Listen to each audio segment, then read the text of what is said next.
Sejam todos bem-vindos. Tem alguém pela primeira vez aí na palestra? Eu tenho 3 recados para no dia 24 de maio, a gente vai fazer uma feijoada beneficente. Tá? Dia 24 de maio. Tá? Vai ser um sábado. A gente vai fazer e vai ser delivery, vai entregar aqui para vocês, tá bom? A feijoada ela vai custar R$60, serve 2 pessoas. Vai arroz, uma marmitex de arroz, feijão, couve, farofa, molho e tocinho, tá bom? No dia 24 de maio, a retirada vai ser aqui das 12 às 14 horas, tá bom? O convite é limitado a 100 pessoas, tá? Então a Tuca já está com os convites na mão, quem quiser fazer reserva ou retirada, passar na secretaria, tá bom? Outro recado é que cuidado com o celular, deixa no modo vibra ou desligue, para não interferir na palestra. Não me atrapalha não. Isso. Nós estamos com os cursos de andamento na casa, tá? Então vai ter novos cursos. As pessoas que estiverem interessadas em fazer, adquirir conhecimento da doutrina, procure a secretaria para maiores esclarecimentos de dias do curso, tá bom? É gratuito e vai ter novos cursos e uns que já estão em andamento, tá? Outra coisa, a cesta básica desse mês vai ser montada no dia 25 de abril. A gente vai montar na sexta-feira, 25 de abril. Acabei de atualizar nos grupos lá o que está faltando para as 25 famílias que a gente atende, tá bom? Beleza? Tudo entendido? Então agora vamos dar uma relaxada, elevar o nosso pensamento a Jesus Cristo, Nossa Senhora Aparecida, Nossa Mãe Santíssima, para agradecer novamente pela oportunidade de estarmos reunidos aqui nesta casa de caridade, essa casa que nos acolhe. Agradecemos a toda a espiritualidade da casa que nos atende totalmente. O nosso muito obrigado mais uma vez, Senhor, e ampara-nos hoje e sempre. Pai nosso que estás no céu, santificado seja o vosso nome. Venha a nós o vosso reino. Seja feita a vossa vontade, assim na terra como no céu. O pão nosso de cada dia nos dai hoje.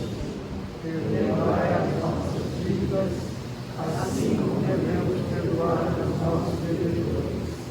E não nos deixeis cair em tentação, mas livrai-nos de todo mal.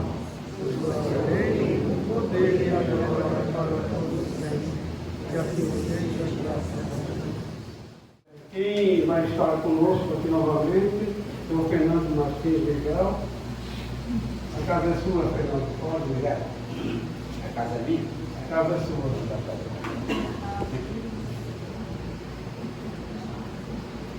Então, boa noite a todos, caríssimos irmãos, que a paz de Jesus esteja conosco.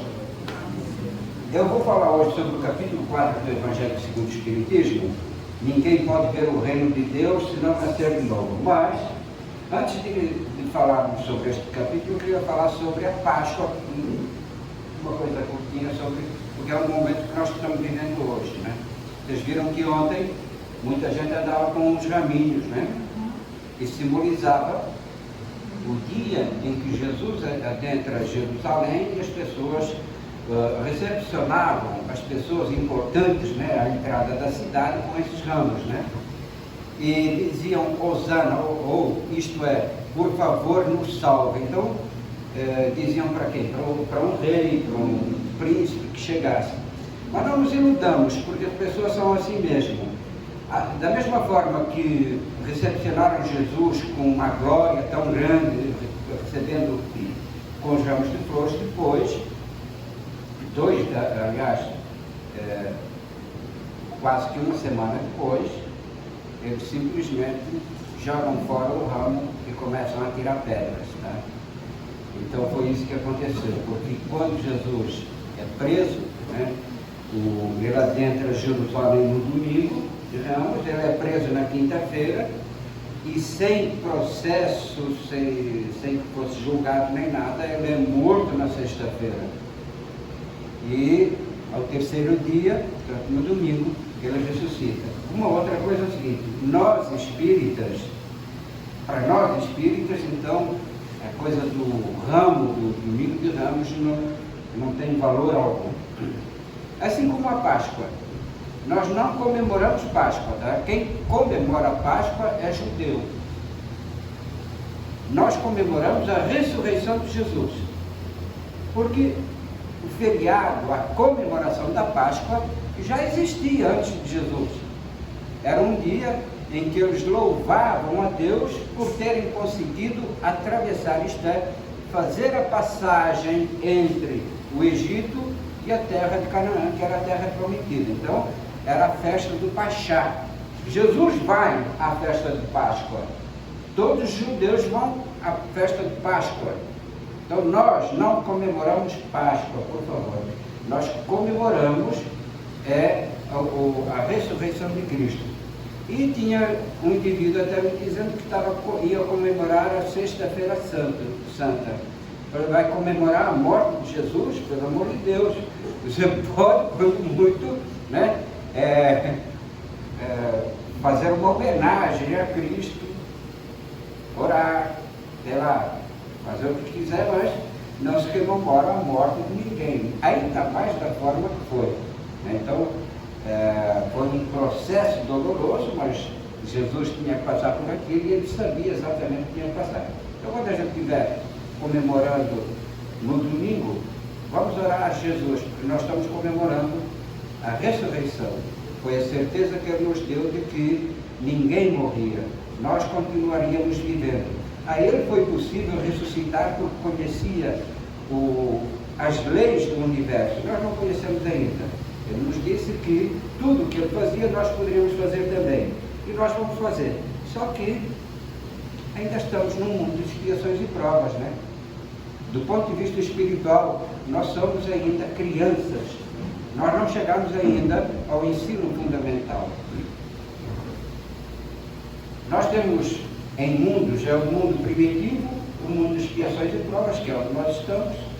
Depois nós temos o mundo da regeneração, que é para onde esperamos ir. Depois o mundo feliz, depois então o mundo perfeito. Segundo se sabe, Jesus comanda toda uma gama de planetas, desde o primitivo até o mundo perfeito. E por isso ele controla todos esses mundos. É como se fosse o diretor de uma escola, né? E ele nos coloca exatamente onde nós devemos estar de acordo com o nosso conhecimento e de acordo com aquilo que conseguimos desenvolver em termos de perfeição. Ele nos diz, quando diz bom mestre, diz: quem me chamou de bom? Bom, só Deus, só meu Pai o é. E diz-nos ainda: sede perfeitos, como o perfeito é meu Pai que está nos céus. É esse o caminho que nós temos que chegar. Deus não vai pedir mais do que nós podemos dar. Ele sabe que nós estamos num mundo de expiações e provas, então não vai pedir mais do que aquilo que nós podemos entregar. Há muitos anos atrás eu tive um patrão que ele se me cobrava muito, mas cobrava mesmo. E eu um dia pedi demissão, não aguentava mais. Eu não cobrava a ninguém, só cobrava a mim. Não, pedi demissão. Ele me chamou no escritório dele e falou: você está pedindo demissão por quê? Não está bom aqui? Eu falei: não está. Por quê? Pô, você só me cobra. Tudo tem que ser eu tenho que fazer tudo. Tanta gente aí. Falou: Fernando, não se preocupa não. Aquilo que eu não cobrar é que eu sei que eu não espero nada dele. Eu só cobro de quem eu sei que pode me dar. Então, não se preocupem, que se Deus, que conhece a cada um de nós, Ele sabe que nós não podemos dar, Ele não vai cobrar. Então, a nossa caminhada é essa. Parece que a gente, em alguns momentos da nossa vida, faz apologia à dor e ao sofrimento. Não fazemos apologia. Quando eu li aquela trilogia de Jesus Gonçalves, em que ele, depois de passar uma vida toda dentro de um hospital, num leprosário, com a doença da lepra, que não era contagiosa, não tinha cura, ele, depois de entender o motivo pelo qual ele passava tudo isso, ele diante do espelho diz o seguinte: Senhor, se eu estiver devendo mais alguma coisa à lei universal que eu tenha infringido, por favor, manda tudo nesta encarnação, que eu não quero voltar para sofrer. Ele só teve mais um câncer e desse câncer ele desencarnou. Mas eu li aquilo e disse assim: não, eu quero pequenas prestações. Não precisa mandar tudo de uma vez. Manda devagarinho, lenta e gradativamente, de acordo com aquilo que a gente pode suportar. Mas Deus sabe aquilo que nós podemos suportar. E aquilo que Ele entender que pode exigir da gente, Ele vai exigir.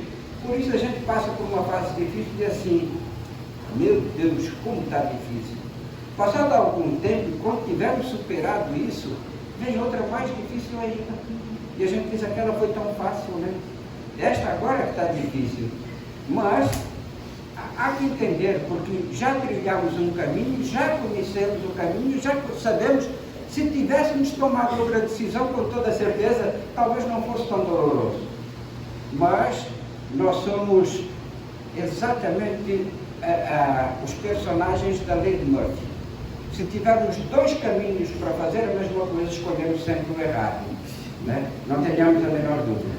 Então, caríssimos irmãos, eu já estou entrando num outro assunto que não tinha nada a ver com aquilo, porque eu ia falar apenas sobre a Páscoa.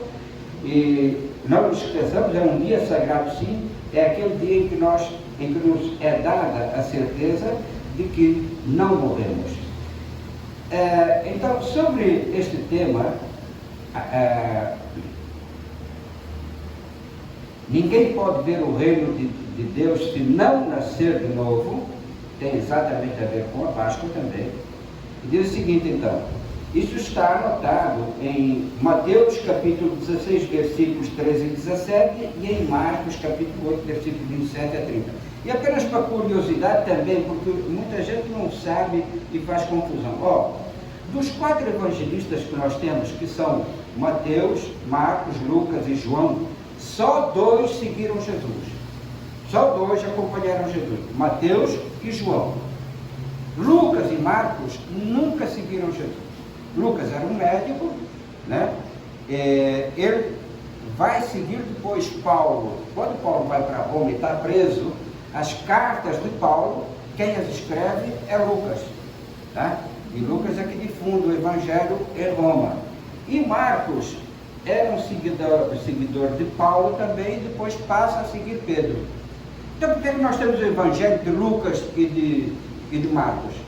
Porque não eram todos que sabiam escrever. Então, João sabia escrever, Mateus sabia escrever, Maria sabia escrever, tentou ensinar aos outros. Acontece que esses, quando vieram que sabiam escrever, escutavam, ou as pessoas contavam a eles aquilo que tinha acontecido e eles escreviam. Por isso a gente vê, por exemplo, esta passagem está anotada por Mateus e por Marcos. Os dois, Mateus viu, Marcos escutou de alguém que contou a ele. Porque quando Jesus morre, Maria é que pede que aquele que se lembrar de alguma coisa, que faça as anotações ou dê a quem possa anotar, para que a história não se perca.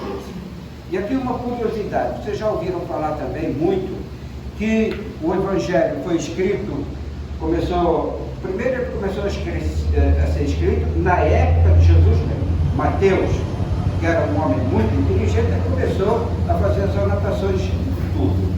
Mas ele só é compilado, na realidade, porque vem depois João, só começa a escrever depois que Jesus morre, e Mateus, Marcos e Lucas, que começam a escrever com Paulo. Portanto, muito depois, quando Paulo adentra o cristianismo, Jesus já tinha morrido fazia tempo, né? Ou já fazia algum tempo.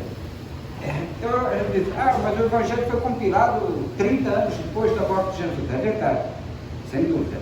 Mas, se vocês pegarem uma Bíblia católica, ou o Novo Testamento católico, o Novo Testamento evangélico, colocar o Evangelho segundo o Espiritismo, não há diferença. E recentemente tivemos aí um espírito, o Haroldo Dutra, que foi fazer a tradução dos pergaminhos originais. Isto é, não eram já os originais, porque os originais daquilo era pergaminho, então foram se estragando. Mas das primeiras anotações, né, que foram já cópias, ele diz que a igreja não mudou nada. As diferenças que nós vemos algumas em algumas traduções, já de uma vírgula, do entendimento de uma palavra, de uma frase, que pode mudar o contexto, mas, assim, grandes mudanças não existem. A Bíblia continua sendo exatamente a mesma coisa que era há 2000 anos atrás. Tá? Então, é o seguinte: tendo vindo Jesus das cercanias de Cesareia de Filipe, interrogou assim seus discípulos: quem dizem os homens com relação ao Filho do Homem? Ele quer fazer mais barulho que eu, que faça, mas eu dou espaço para ele.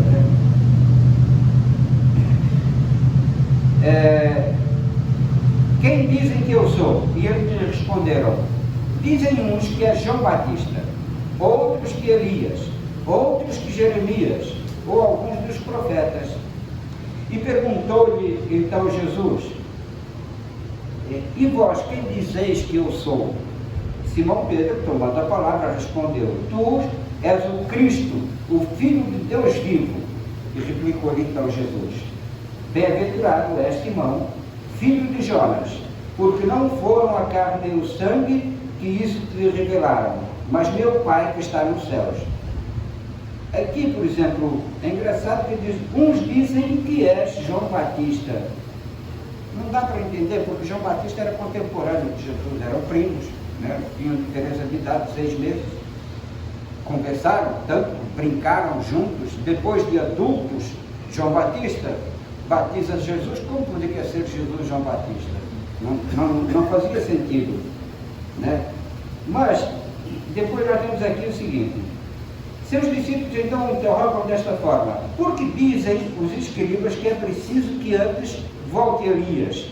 Jesus lhes disse: é verdade que Elias já veio para restabelecer todas as coisas, mas eu vos declaro que Elias veio e eles não o conheceram e o trataram como lhe aprouve. É assim que farão sofrer o Filho do Homem. Então seus discípulos compreenderam que fora de João Batista que lhe falaram. Aqui eu faço uma alusão a isto. Como nós podemos negar a reencarnação? Quando Jesus, aqui nesta passagem, reafirma essa reencarnação. Porque quando diz Elias já veio, eles não reconheceram. E os discípulos, após tudo, dizem, e eles entenderam que falava acerca de João Batista.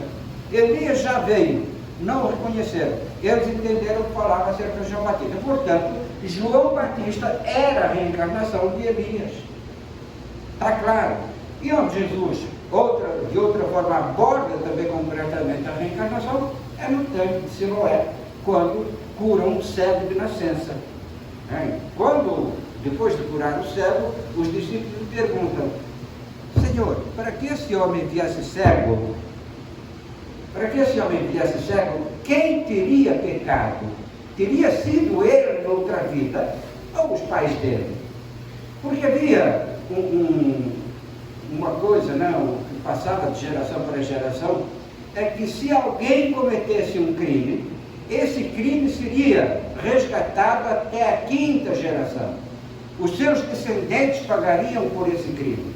O que entendemos isso através da reencarnação. Até a 5ª geração não eram os descendentes, era um indivíduo reencarnando dentro da mesma família e ia resgatar então esse débito. Estava simples de entender, mas o que fica claro é como Jesus, além de falar com Nicodemos que é preciso renascer de novo para ver o reino dos céus, muitas outras vezes fala acerca da reencarnação. Bom, por que Elias teria que vir? No Evangelho de... já lembro. Depois que a gente passa dos 30, começa a ser um problema sério. Algumas coisas vão se diluindo. Estava escrito que Elias voltaria, portanto, Elias já tinha desencarnado, e ele voltaria para preparar os caminhos do Senhor, que a sua voz iria ecoar no deserto. Ora, se veio o Salvador, se veio o Messias que eles estavam esperando, Elias não teria que vir, porque era a dúvida dos discípulos. Eu digo que és o Filho de Deus, mas não seria necessário que viesse Elias primeiro para preparar os caminhos? Aquilo que estava escrito, que Elias voltaria, que a sua voz ecoaria no deserto e assim prepararia os caminhos do Senhor. Então perguntam, se és o Filho de Deus, cadê Elias? Queriam que Elias viesse com o mesmo corpo, com a mesma roupa, com a mesma linguagem? Não. Então Jesus fala, olha, Elias já veio, vós não o conhecestes, ao contrário, fizeste dele aquilo que quiseste. Então eles entenderam que falava acerca de João Batista. O que é que disse João Batista? Quando vê Jesus ao longe, porque havia já a igreja de João Batista, ele fala para os seus discípulos. Aliás, acho que é Filipe, que é um discípulo que era discípulo de João Batista, e depois vem para o grupo de Jesus. Tá? Então, João Batista, quando vê Jesus ao longe, diz, olha, esse é daquele de quem vos falei, que é maior do que eu. Eu não o conhecia, mas hoje eu sei que ele é maior que eu. Bom, aí eu volto de novo. Ele conhecia, sim, eram primos, né? Ou primos em segundo grau, porque acho que a mãe de Maria, que era prima de Isabel, a mãe de João Batista. Então, quando ele diz, não conhecia isto, ele não tinha consciência de quem era, de que aquele era o verdadeiro Salvador. Hoje eu sei quem ele é. Depois que Jesus morre, parece que há um confronto entre alguns seguidores de Jesus e alguns seguidores de João Batista. Mas o próprio João Batista, ele diz o seguinte, eu sou a voz que ecoa no deserto e prepara os caminhos do Messias. Portanto, ele se colocava exatamente como Messias, como Elias. Se Elias vinha e ecoava no deserto para preparar os caminhos, ele também sabia perfeitamente que ele próprio era a reencarnação do Elias. Tá? Então vejam que não há mais dúvida em relação à questão da reencarnação.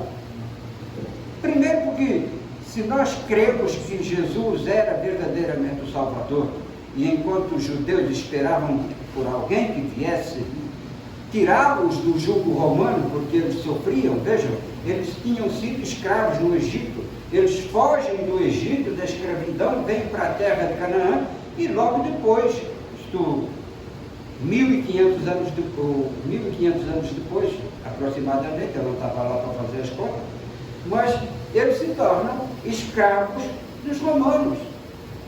E aquele povo parece que tinha uma sina, né? Continuar escravo. E onde Jesus vai nascer? Exatamente no meio daqueles que eram escravizados. Ele vai nascer no meio dos pobres, dos estropiados, dos sofredores, porque era ali que ele precisava nascer. Quando a gente fala, por exemplo, sobre Brasil, coração do mundo, pátria do Evangelho, parece que isso aqui teria que ser o paraíso, né? Porque se é o coração do Evangelho, sim, nós estamos, talvez não haja país no mundo onde o Evangelho esteja sendo tão divulgado, mas ele só é divulgado porque é necessário, porque é preciso. Por que eu não preciso divulgá-lo na Suíça? Porque o povo lá é educado. Se eu tirar o pé da calçada e colocar na rua, eu não precisa ser na faixa, não. Se eu colocar o pé na rua, todos os carros vão parar para eu atravessar. Se eu deixar uma sacola aqui, quando eu voltar, a sacola vai continuar ali. Eu estava com a minha irmã e ela ia a um supermercado que era no primeiro andar, era o Macro, né? Vai ao Macro. E eu falei, papai, deixa a bolsa aí. Ela falou, deixa, ninguém mexe. Eu, o quê? Pois ela foi lá, fez as coisas, estava lá.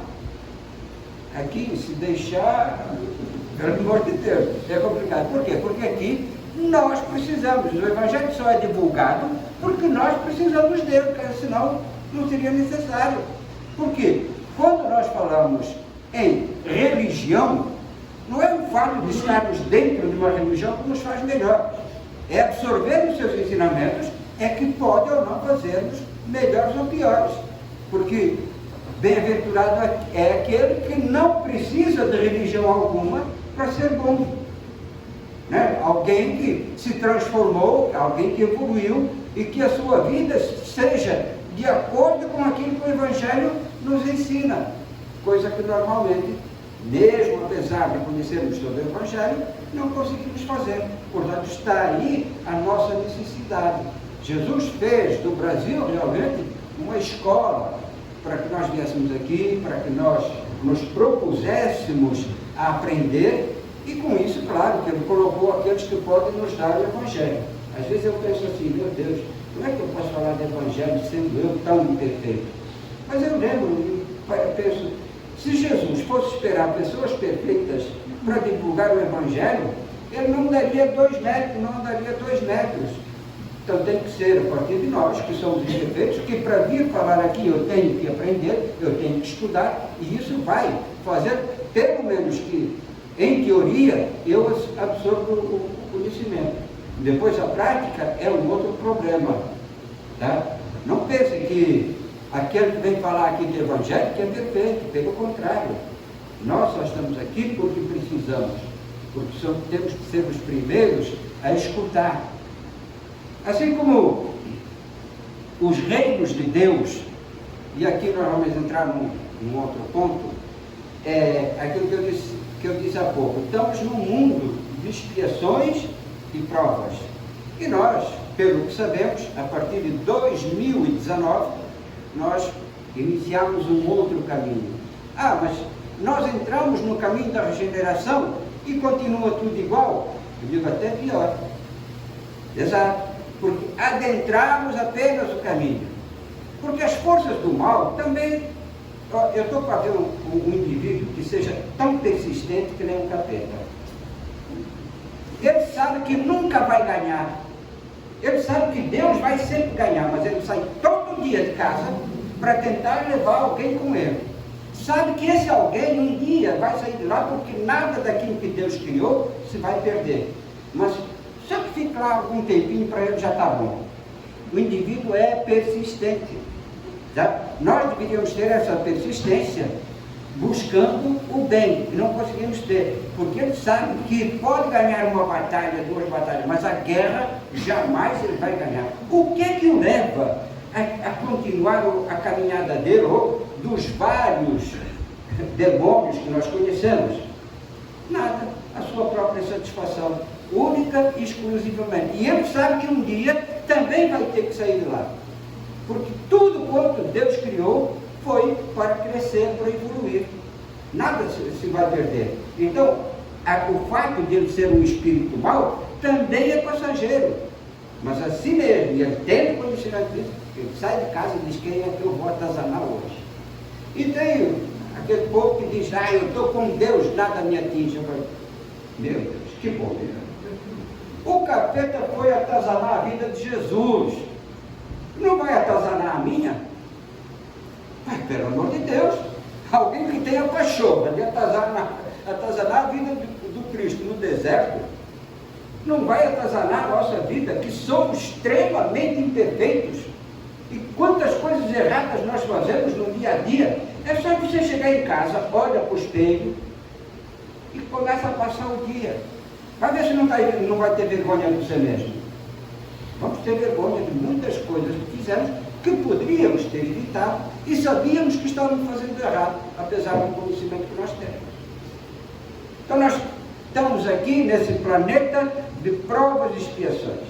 Iniciamos essa caminhada, e agora, ao fervilhar dos espíritos, aqueles que não querem o progresso, que estão atazanando todo mundo, são as legiões, querem levar com eles o máximo de espíritos possível, e vão levar muitos, pelo que nós estamos vendo aí, vão levar muitos. Alguns vão se salvar, mas isso também nós já sabíamos. Porque em 1986, eu não era nascido ainda nessa época, já era assim, pelo menos. O Chico, numa entrevista, diz que apenas 1/3 dos espíritos que estão na Terra, evoluindo, vão continuar no planeta de provas, no planeta da regeneração. Ele diz assim, ó, nós somos atualmente, no mundo, 8 bilhões de espíritos, mas cada um de nós tem um anjo da guarda, portanto já somos 16.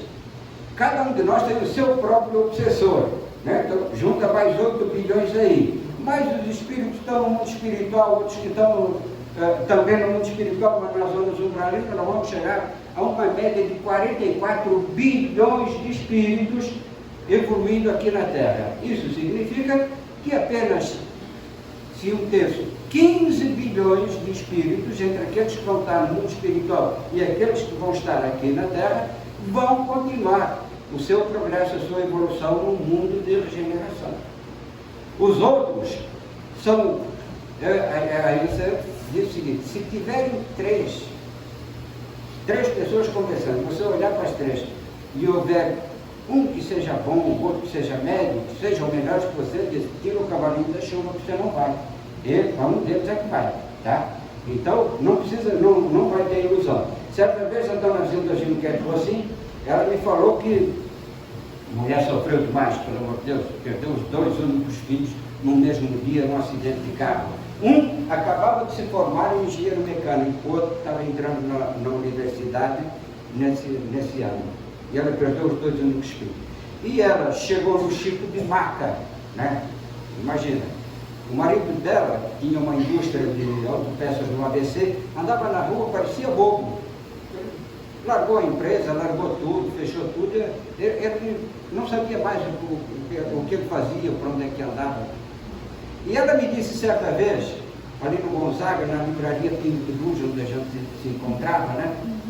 Que o Drauzio, que era o filho, já tinha dito a ela que por tudo aquilo que ela passou, já tinha conquistado o direito de continuar aqui na Terra, quando ela fosse um planeta de regeneração. Falei, ó, escrevi num papel meu nome, falei, meu nome é esse, quando você estiver lá, por favor, me chama. Porque é bom ter sempre alguém ali, um QI, né, que ajuda um pouco. Mas para o espírito não tem isso não. Tem que ter o merecimento, não vai ter, traz esse aqui, traz aquele, não vai ter jeito.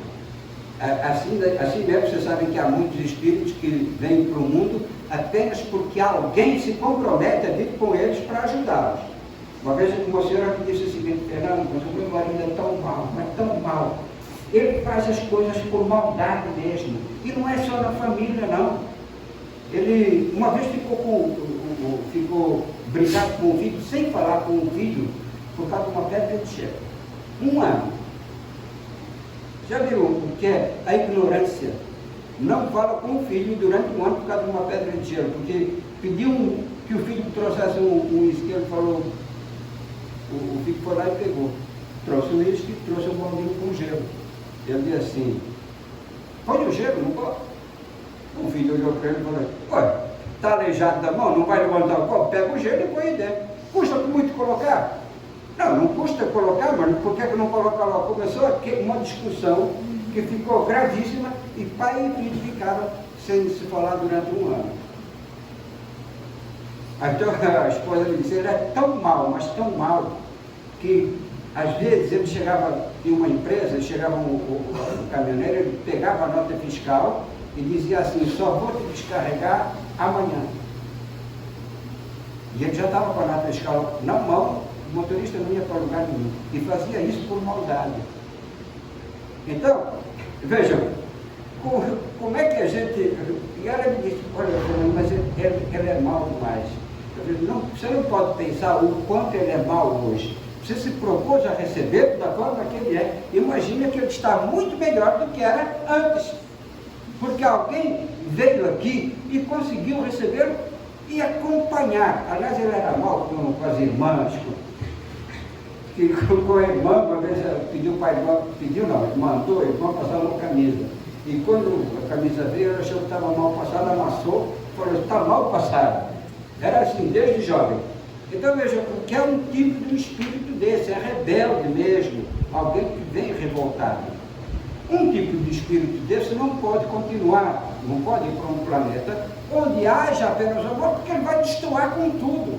Então, onde tivemos aqui numa reunião em paz. Aliás, ontem mesmo aconteceu isso. Eu conversava, tem um amigo que é crente, mas eu estou doutrinando ele, tá?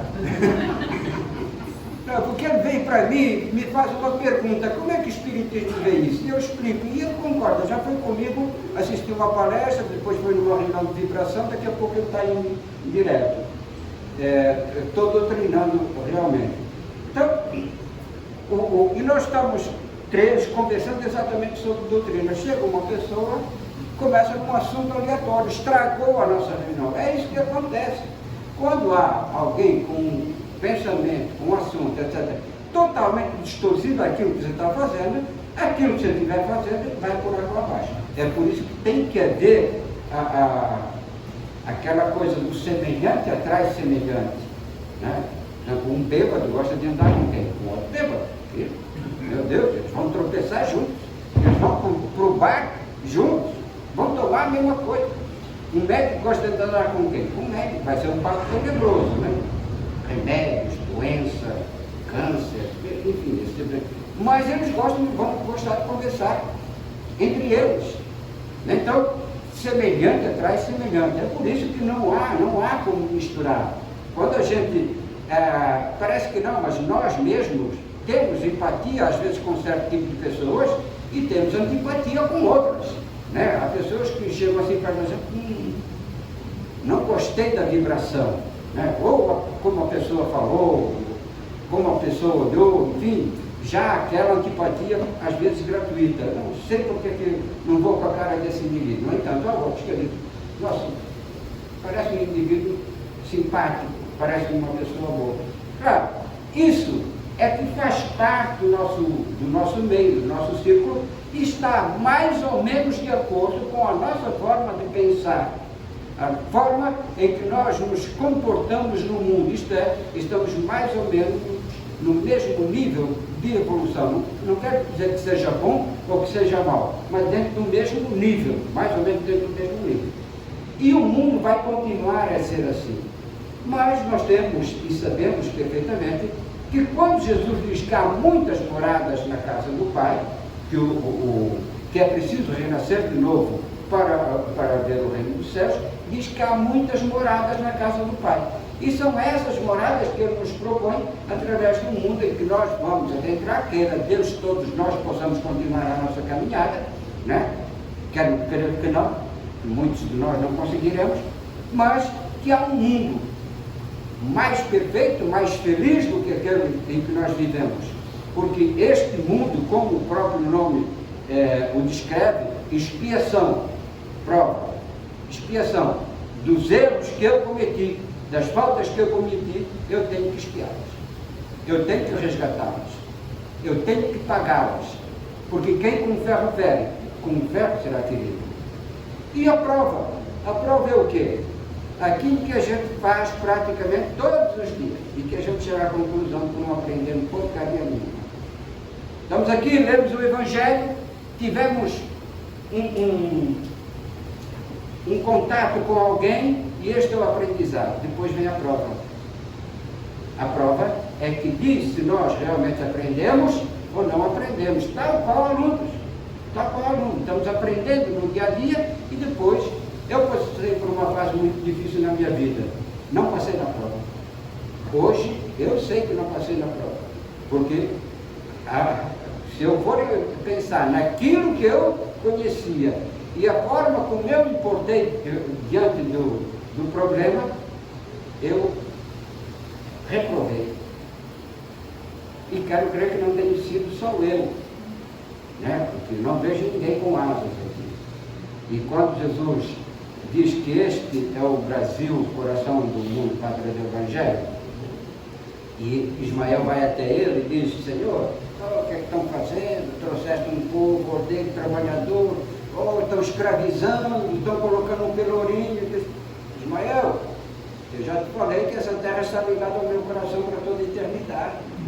porque aqueles que estavam sofrendo, eles precisavam resgatar também. E diz o seguinte: a desgraça precisa ser levada à tua casa, Pedro. No entanto, ai de quem a leva. Quem provocar a desgraça do trem, esse vai ter que resgatar. Mas Deus, pela sua infinita sabedoria e perfeição, usa tudo aquilo que está errado para trazer sempre algum benefício. Então Jesus diz a Ismael: já que estás aqui, vai até a erradicidade e me traz todos aqueles que encontrares pelos caminhos. Vai lá, aqueles que sobraram da Revolução Francesa, que é uma coisa tão bonita, liberdade, igualdade e fraternidade, mas que passava o dia inteiro guilhotinando as pessoas, né? Chegaram a guilhotinar 100 pessoas num único dia em praça pública em Paris. Por quê? Pela igualdade, pela liberdade e pela fraternidade, tal qual nós estamos hoje. Vivemos a democracia, mas não confronta uma filosofia com a outra, porque senão vai dar guerra. Então, se eu não respeito a liberdade que o meu irmão tem de pensar e de agir, então eu não sou democrata. É isso que eu tenho que entender. Então, e Ismael vai então até a erradicidade e vai buscar aqueles que eram os remanescentes lá das guerras de Napoleão, da Revolução Francesa, dos mongóis, com os turcos otomanos, e traz tudo para onde? Para o Brasil. Aqueles que precisavam do Evangelho. Vocês estão olhando para mim, vocês estão todos para mim. Aqui está o exemplo vivo, que fiz todo o trajeto da escravidão. Nasci em Portugal, fui viver em Angola, onde eram trazidos escravos para o Brasil, onde eles eram comercializados. Mas eu também estou olhando para um bocado aqui. Não é só o privilégio de vocês, não.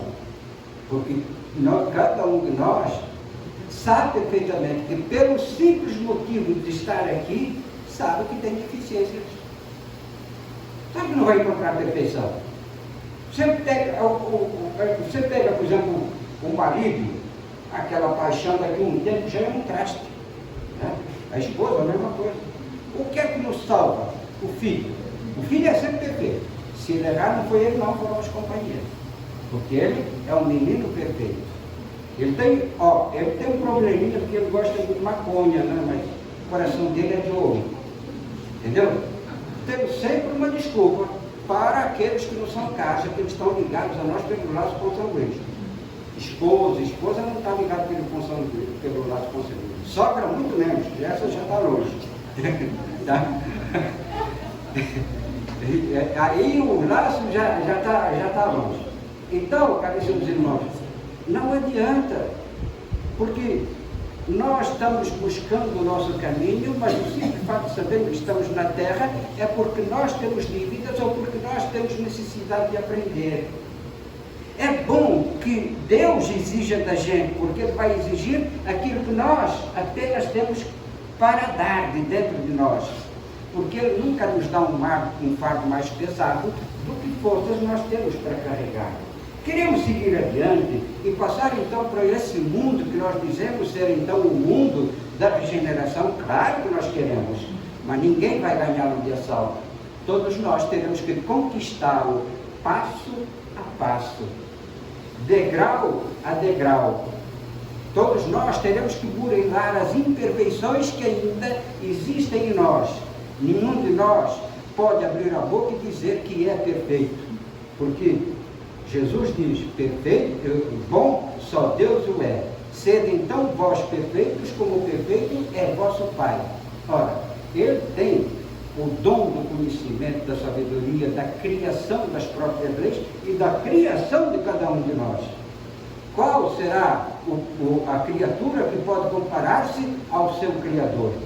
Nenhum de nós, nem o próprio Cristo. E então é por isso que Ele diz: a meu Pai nunca ninguém viu a face, nem eu. Mas eu sou a videira e vós sois as varas. E o meu Pai é o viticultor, é aquele que prepara a terra, é aquele que aduba a terra, é aquele que sustenta a videira. E vós, que sois as minhas varas, estáis bebendo da minha seiva, do meu conhecimento.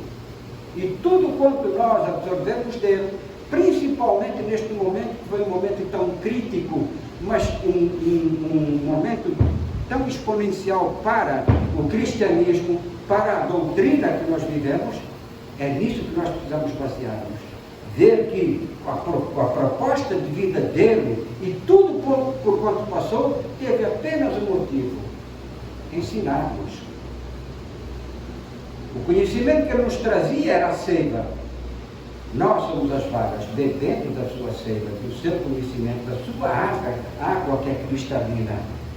Se nós queremos ser, então, as ovelhas que conhecemos o pastor e o seguimos, e ele que sabe o nome de cada ovelha, que somos nós, então que a gente faça por merecer, e que jamais venhamos, então, a desgarrar-nos desse rebanho, porque é um rebanho que tem apenas um propósito: levar-nos para a glória do Pai e levar-nos em segurança, porque ele próprio diz: eu vou, mas vou preparar-vos um lugar, para que lá, aonde eu estiver, eu quero que um dia estejais comigo. Essa é uma certeza que me leva a uma alegria tremenda, ter a certeza de que, por mais que eu seja teimoso, por mais que eu me demore em não me aprimorar, ainda assim, o lugar que ele me preparou está lá pronto. Basta eu querer ocupá-lo, eu trabalhar por ocupá-lo, eu melhorar-me para ocupá-lo e entender que seguir o pastor é segui-lo, sobretudo, com resignação. E como eu já passei da hora, como sempre, muito obrigado a todos e até a próxima, se Deus quiser.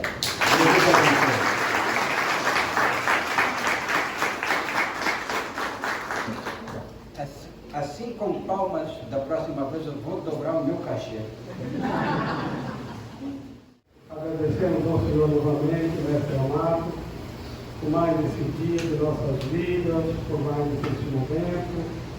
Agradecemos pelo ensinamento de hoje, dessa palestra, que a gente consiga colocar em prática alguma coisa que saímos aqui hoje, e com a prece de Maria vamos fazer o encerramento de hoje. Ave Maria, cheia de graça, o Senhor é convosco.